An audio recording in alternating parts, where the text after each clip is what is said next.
Skinwalker Horror Stories. Like, subscribe, and comment your video suggestions down below.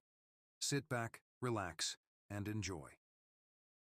As night fell over the dense forest, I sat with my friends around a crackling campfire, the smell of smoke mingling with the earthy scent of pine.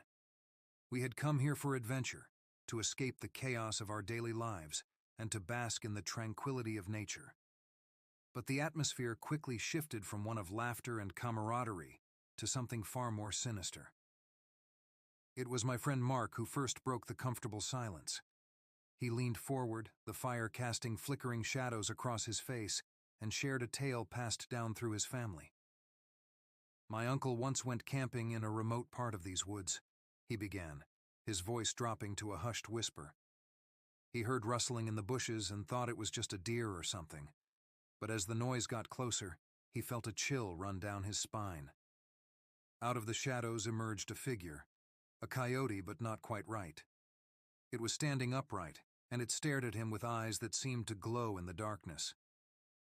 We all exchanged uneasy glances, the fire crackling louder as if reacting to Mark's words. He continued. As the creature approached, it let out a low growl, but it was different, almost human.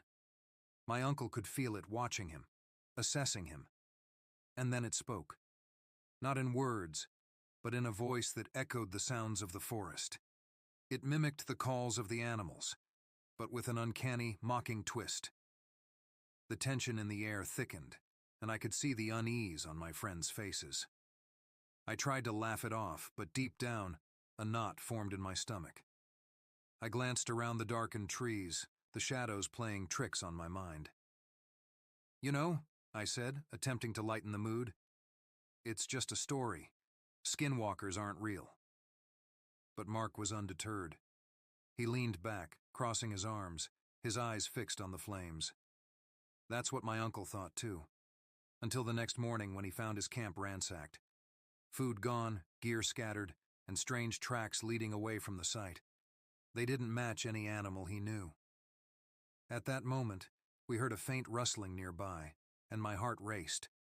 We all fell silent, our eyes darting towards the noise.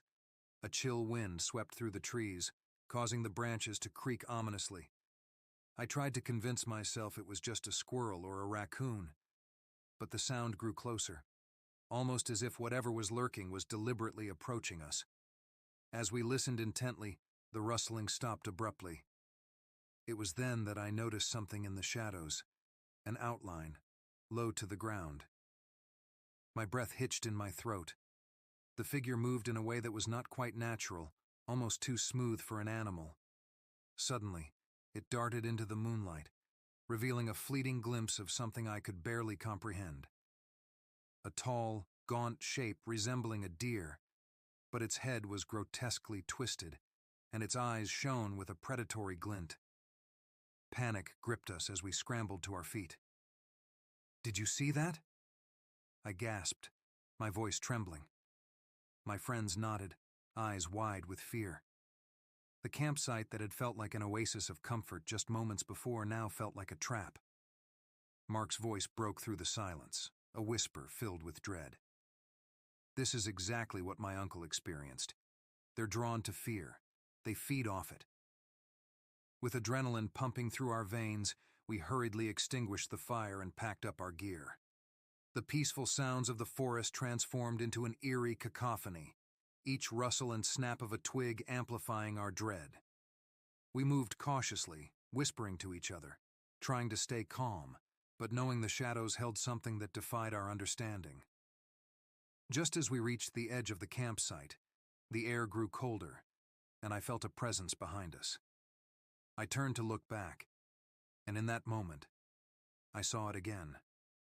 A shadow, slipping silently between the trees, watching us with those haunting, luminous eyes. My heart raced, and we broke into a sprint, not daring to look back until we were safely in the car, the headlights illuminating the path ahead. As we drove away, the woods seemed to close in behind us, and I could feel the weight of whatever had watched us receding into the darkness. We didn't speak much on the way home. The silence was filled with the understanding that some legends hold a grain of truth, and not all stories are just tales meant to frighten. Some encounters leave a mark, a reminder of the darkness that lurks in the corners of our world. So, the next time you find yourself in the wilderness, surrounded by the sounds of nature, remember, you are not alone.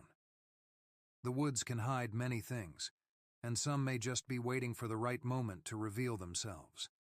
Stay safe out there, and until next time, keep your eyes open and your heart brave.